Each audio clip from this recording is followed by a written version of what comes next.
Kadapa urban development chairman గా ముక్క రూపానంద రెడ్డి ప్రమాణ స్వీకారం చేశారు. కడప అర్బన్ డెవలప్మెంట్ ద్వారా జిల్లాలోని 10 నియోజకవర్గాల అభివృద్ధికి కృషి చేస్తానని హామీ ఇచ్చారు.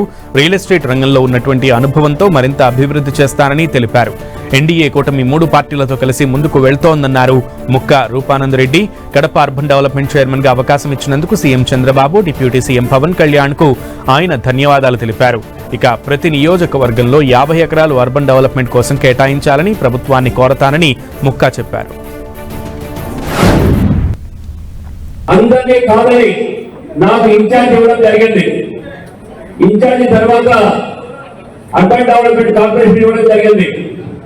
కోడూరికి మీద ఎంత నమ్మకం అంటే మన సీఎం గారికి 5 పదవులు ఇవ్వడం జరిగింది.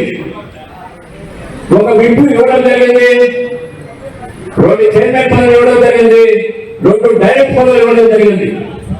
నాకు రాజకీయ జన్మనిచ్చింది మన ముఖ్యమంత్రి ప్రియతమ నాయకుడు చంద్రబాబు నాయుడు గారు అయితే